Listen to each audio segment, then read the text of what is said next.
Okay, so State of Play is over. We just finished watching it. Some good stuff here, but I don't know, man. Like, there's like a handful, small amount of actual PlayStation stuff to comment on in this, and I didn't even write everything down. This was a third-party State of Play, chat. That's what this was. We got a lot of great third-party stuff for sure. But as far as first-party Sony, like, what the fuck? Have they given up on the PS5? Nothing groundbreaking. Yeah. Boo, boo. Maybe because I had, you know, higher expectations, I guess. But so let's go over some of the stuff they had. They started off with Monster Hunter Wilds. Monster Hunter Wilds, you know, coming out in a week or two, February 28th, I think. And it looks amazing. I mean, it's their flagship Monster Hunter series. This is like the actual sequel to Monster Hunter Worlds that people wanted, where Monster Hunter Rise was more of like a Nintendo obligation, right? Because that was exclusive to the Switch when it launched, I remember. And that was cool. It looks great. I would like to play it. I don't know if I will, just because my time is so limited. So I'm trying to finish the games that I do have on stream. Sonic Crossworlds, dude, so hyped for that. But first, Shinobi Art of Vengeance. Very cool. New Shinobi game after so many years, right? Like, I don't even remember when the last Shinobi game was. It was PS2, Xbox 360. Was there even one on PS4? I don't think so. And it's a 2D game. Yo, a lot of the ninja games coming back as their original forms, right? Ninja Gaiden, Shinobi. These were the two rivals back in the day. The ninja games. Who was better? Who played who? Are you a Shinobi player or are you a Ninja Gaiden player? That was the discussion around the nasty lunchrooms of the late 80s, early 90s. And then everybody just agreed eventually, yeah, we'll just play Street Fighter 2. So it's awesome to see Shinobi come back like this, you know? A little game. And if this one does well, maybe they'll invest in a big game, right? Ninja Gaiden's coming back. I'm definitely, I feel like Ninja Gaiden 4 is more created because of Xbox. But the Ninja Gaiden name holds a lot of weight. So Shinobi is great to see. That's actually coming August 29th. Very cool. Very cool. Sonic Racing Crossworld. Hype. It just looks fun. And they're bringing back the transformations, right? They kind of downplayed it a little bit, but they're bringing back the transformations in this game. So when you go to water, you know, you turn a boat. I don't know if we saw any flying, but man, very hype. Very exciting. They barely teased it at the Game Awards. They had just a tiny 10-second, like 20-second teaser of Shadow in his car, right? It looks, the only thing I mean, it's not that bad at all when I think about it, but it really looks like the last game, the Team Sonic racing game. It just, for some reason, gives me that vibe of that game still. I don't know why. But this has transform. Oh my god, look at that, monster trucks. What the hell? And the boards. I forgot the boards. There's the flying. Okay. So, sorry. So it's all there. Very exciting. That's going to be a great game. Just to play with everybody, you know. This on top of like a new Mario Kart coming out. This is going to be the year, man. Holy shit. I believe they have a release window at the end. I'm not sure if they have a release date. I would have written down a release date. Crossworlds 2026, I think. Coming soon.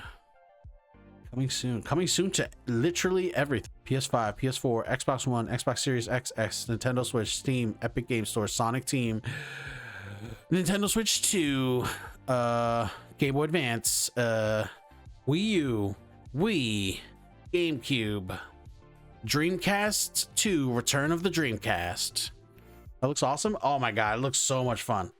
Looks so much fun. They got it all here. The people wanted the transforming back because it was a huge bummer to lose in the last game. So this one is gonna be so fun. Can't wait to see when, you know, they announce an actual release date. It'll probably be like next year, I think.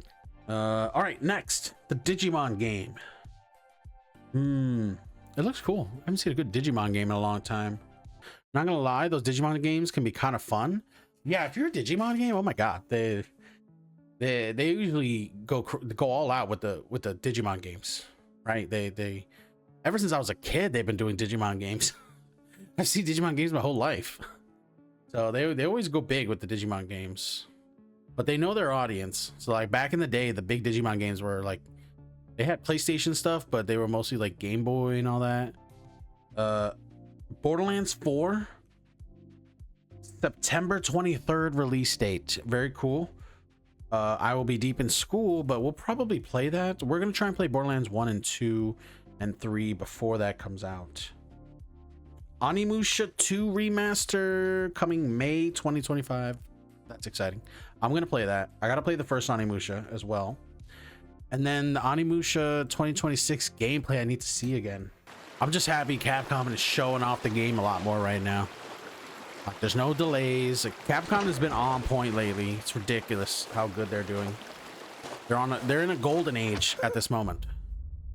Renaissance, if you will. But the original Onimusha was much more about going around doing puzzles and stuff.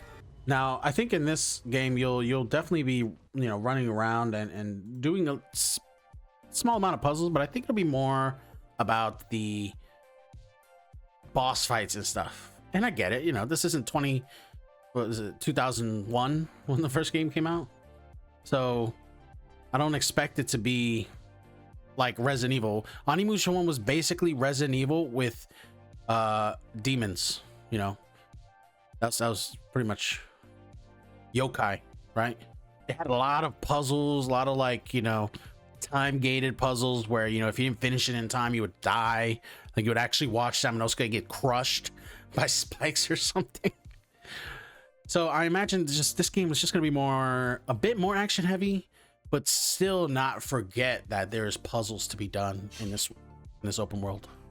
I like the direction. Let's not go with the Dark Souls route. Yeah. And they recently came out and said that the game is not about difficulty, so they cleared it up. I'm glad, right? They want you to enjoy the world. Nothing wrong with the Dark Souls game. It's just so many games come out that are Souls related. I don't need that in my Onimusha. Let Onimusha be Onimusha and just be like a puzzly action game, right? Metal Gear Solid 3 Delta. We watched that trailer last week. It got leaked by Sony themselves. Sony trolling themselves hardcore. Can't wait. Release date August 28th, chat. Can't wait. One of my favorite games of all time. It was my number one for the longest time, but I don't know if it still is. I don't know what my number one is at the moment, because I've played so many games over the years now.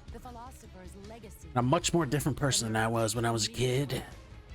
So I gotta evaluate what my number one game would be. So August 28th, we have a while to wait, but that's fine. It'll give us a chance to play through Metal Gear Solid 1 through 4 again. So the last two things that I wrote down: Lies of P Overture, new expansion for Lies of P. That's pretty cool. And the game Avarice from the guys who did Returnal. That's their new big game they've been working on in the background for like 5 years, while also bringing Returnal to PC and, you know, updates and stuff. I think they had DLC as well. Overall, it's a pretty decent, pretty good state of play if you don't care about the first party output. Like, there wasn't a lot of first party in there, and this is like happening again every time. People are disappointed with the amount of first party games coming out.